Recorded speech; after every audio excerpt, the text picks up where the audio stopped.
3 points of contact. Put your seatbelt on.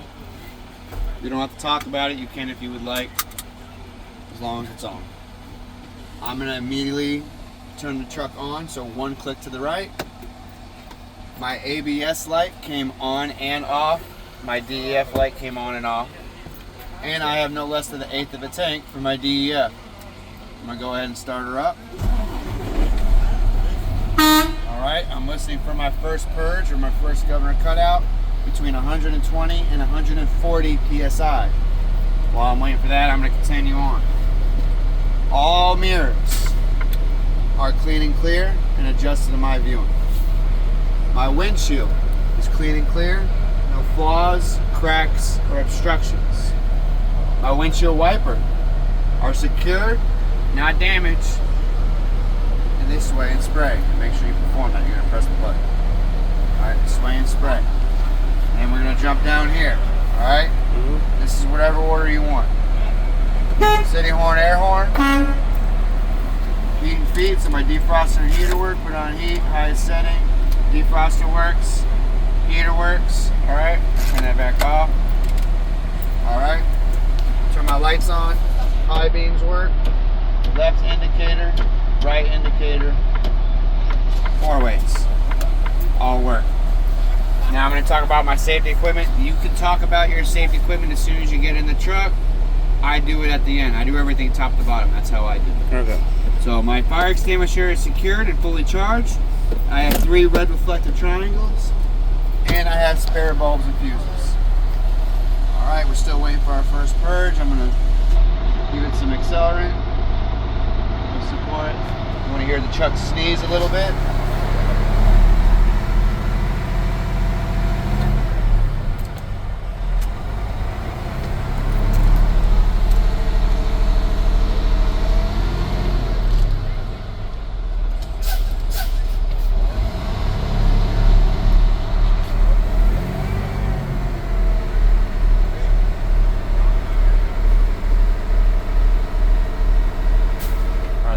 I just heard it at 120 PSI.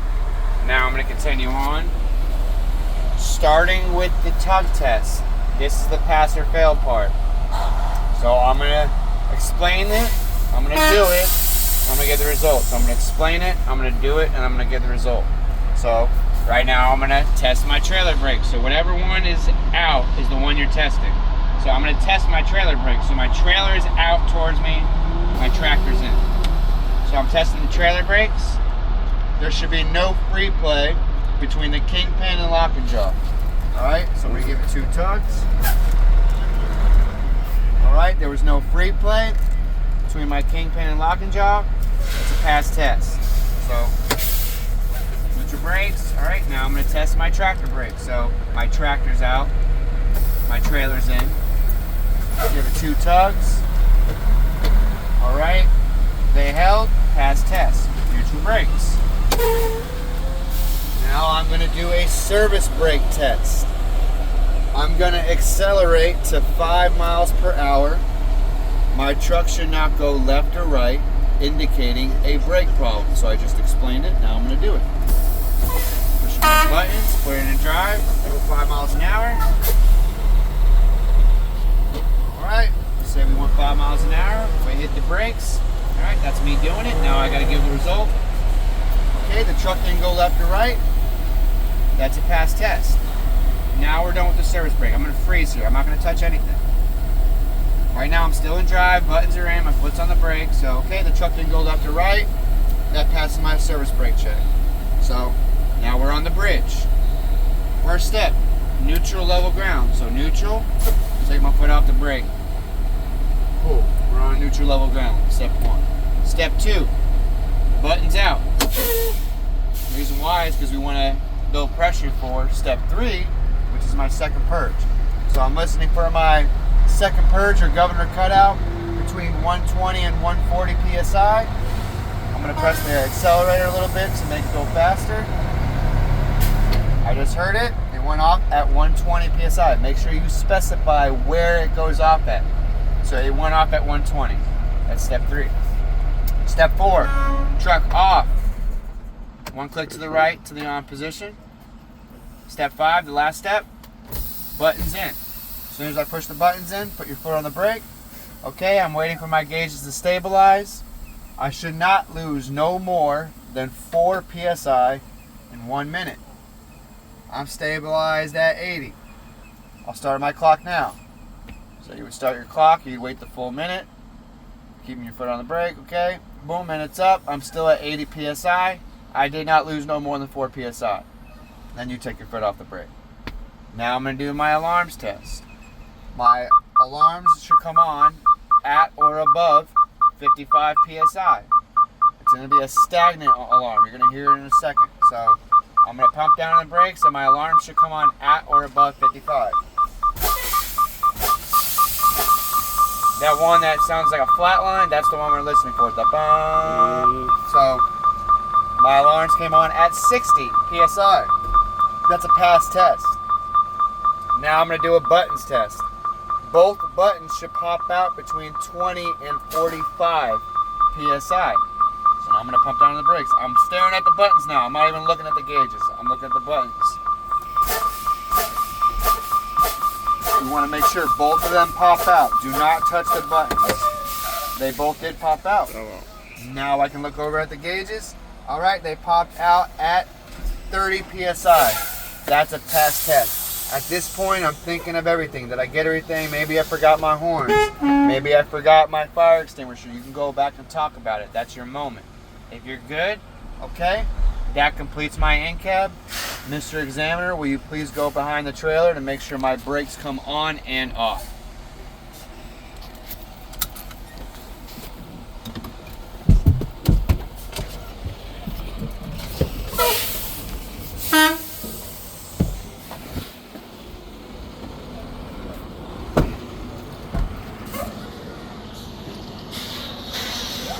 Alright, so when you get out, to try to make this not a long video, I'm going to kind of fast pace this part, right? Yeah. So we're going to continue with the functions of the lights. So we just did the brake lights on and off. That's one function. You have left, right, four-way. So there's 4 functions. We just already did one. So as you 3 points of contact getting out, left turn signal, shut the door, my left turn signal all the way down my tractor trailer work, come back, door, right turn signal, shut the door, go to the front, my right turn signal all the way down my tractor trailer work, come back, turn this off, 3 points of contact getting in still, right? 4 ways on, shut the door, 4 ways all around the tractor trailer work.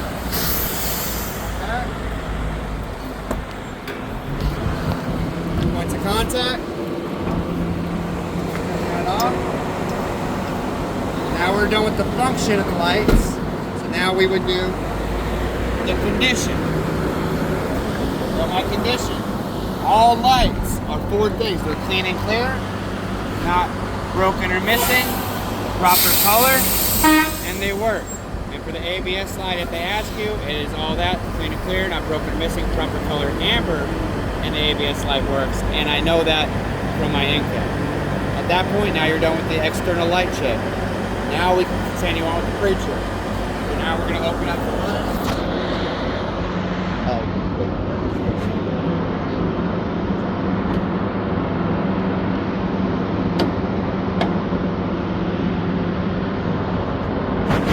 Open up the hood. Once you open up the hood, all right. I have no puddles indicating a leak from my engine or transmission. The truck is not leaning left to right, front to back, indicating a suspension problem or a flat tire. Go over here, passenger side. All hoses, lines, and connections are secured. I see no leaks and I hear no leaks.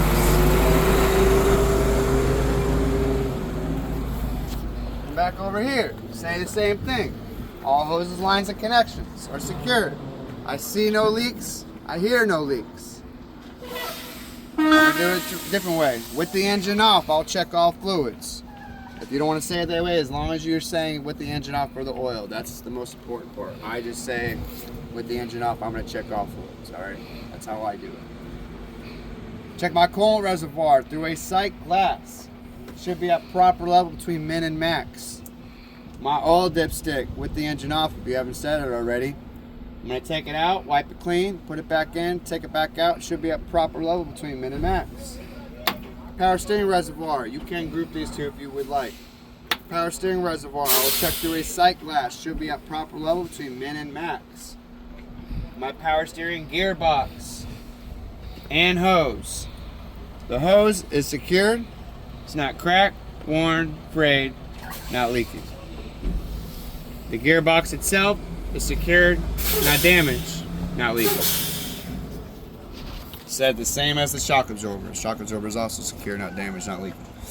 Drop down to the steering linkage or steering system. Steering linkage, all visible links, arms, and rods from the gearbox to the tire are not cracked or worn, and all sockets and joints are not worn or loose. I'm not missing any nuts, bolts, or cotter keys. We're gonna drop down the suspension. So my leaf spring mounts front to rear. So these are the mounts. Front to rear are not cracked, bent, or broken. Not missing any parts. The leaf springs are very similar. Are not cracked, bent, or broken. None are missing. None are shifted. Right? It's sewn in. There is no parts. My shock absorber is secured, not damaged, not leaking. My brake hoses, lines, and fittings. Because it's a hose, we're going to say it's secured. It's not cracked, worn, frayed, not leaking. And because it's the brakes, it can supply air to the brakes. Alright? Everything connects. Since we're leaving the brake hoses, lines, and fittings, now we're going to talk about the brake disc. See how everything connects? My brake disc and lining have no contaminants such as oil or grease. That's all you gotta say. My brake disc and lining have no contaminants such as oil or grease. My tire side walls and top. BBCD is an acronym that we use. So my tire side walls and top have no bumps, bulges, cracks, or damage. That would expose body plies. If you're having a hard time, think of body plies. Body plies is like an onion. If you still don't know what plies is, think of the plies, the old rapper from some of y'all that live about my age. So, exposed body plies, alright? Even tread wear. Alright, I have even tread wear. I will check the tread depth with a tread depth gauge. Should be no less than 4 30-seconds on the steers. And no less than 2 30-seconds on the drives and tandems. And I'll check that also with a tread depth gauge. Since we're on the tire still, I want to be done with the tire, so I'm going to get it out of the way. My tire pressure, I will check with a tire pressure gauge at the valve stem. The valve stem is 4 things. It's accessible, it's not damaged, it's not leaking, the cap is on tight. My rim, inside and out, it's not cracked, bent, or broken. There's no elongated holes. There's no weld repair. No broken studs. These are the studs right here. My lug nuts, they're all present, or none are missing, whatever word you want to use. So none are missing. There's no rust trails indicating a loose nut. There's no shiny threading indicating cross threading. No shiny threading indicating cross threading. Mirror bracket or mirror mount. All mirror brackets and mounts are secured. They're not cracked, bent, or broken. They're not missing any parts. The mirror itself is clean and clear, not cracked. Alright, my DEF and fuel tank. Hoses, lines, and fittings. Said very similar to the valve stem. You're just switching accessible and secure. So my DEF and fuel tank, hoses, lines, and fittings are secured, not damaged, not leaking. Cap is on tight. Now, once I'm done with the tanks, I gotta remember I gotta talk about something I can't see, which is the battery. So my battery and battery box. So my battery, if visible, my battery and battery box or battery and battery cover are secured. My connections are tight. There's no excessive corrosion, and my lines and wires are not crack, worn, or frayed. If you can remember that every hose is not crack, worn, or frayed, and not leaking, you should remember the lines and wires are all the same. Obviously, you just don't say not leaking because it's not a hose, right? So my lines and wires are not crack, worn, or frayed. So from there, we're going to talk about the connections now. So my connections from my tractor and trailer, make sure you say tractor and trailer, are seated and sealed, locked into place, free of damage, not leaking. My air and electrical hose and lines, it's 10 things. It's not shave, slice, cut. Right? Shave, slice, cut. It's not taped or worn. It's not pinched. It's not crimped. It's not tangled. It's not dragging on the truck or the ground. Right? Now we're going to talk about the frame and cross members. If you're going to group them, save it for last. So if you're going to group them, my frame and cross members on my tractor and my trailer, make sure you say it that way. If you don't say and trailer, you just miscredit for a whole nother part. Alright, frame and cross members on my tractor and trailer. Not cracked, bent, or broken. No holes. No broken welds. My trailer floor is not cracked, bent, or broken. No holes. See, that's why I save it right. That's back to back, right? Trailer floor itself. This is the apron. This is the floor. So my trailer floor is not cracked, bent, or broken. No holes. Now we talk about the apron. My apron is not cracked, bent, or broken. It sits flat on the skid plate with 0 gap. It is greased with no excessive wear. My skid plate and pivot pin are not cracked, bent, or broken. My release arm is secured with a safety latch. My sliding rail and locking pins are free of damage, and my locking pins are locked into place. My platform, you can say it 2 different ways. My skid plate is mounted to the vehicle by the platform, or the easier way, which I like to say, is my skid plate is mounted to the platform, which is mounted to the vehicle. As long as you know the platform is in the middle. Alright, so it's connecting them. Now we come back around. So my kingpin, we're going to talk about the condition of it first. So my kingpin is not cracked, bent, or broken, or worn. My locking jaw is engaged around my kingpin with no free play. And I know that from my trailer tug test. Now, if you haven't talked about the frame and cross members on the trailer yet, this is when I would do it. If you're not going to group, because you're leaving the kingpin, it's right in front of your face. So, if you weren't, again, my frame and cross members on my trailer are not cracked, bent, or broken, no holes, no broken welds. My trailer floor is not cracked, bent, or broken, no holes. You just take away broken welds from the trailer floor. My DOT reflective tape on both sides and the rear are secured and not missing. I have a good gap from my mud flap to my landing gear to make turns safely. My landing gear is fully raised. My crank handle is secure. My feet and frame are free of damage. Makes it easy. Feet frame free of damage. Not missing any parts. If you haven't talked about the reflective tape yet, this is a good time to talk about it. Walk down here. My tandem button or lever, this is a tandem button, is secured, and both pins are locked into place. At that time, you're thinking of everything. If you miss anything, maybe you missed the battery, maybe you missed the mirror bracket, you can go back and talk about it. If you're good, then you say, okay, Mr. Examiner, that completes my pre-trip. So you know for sure you that guy.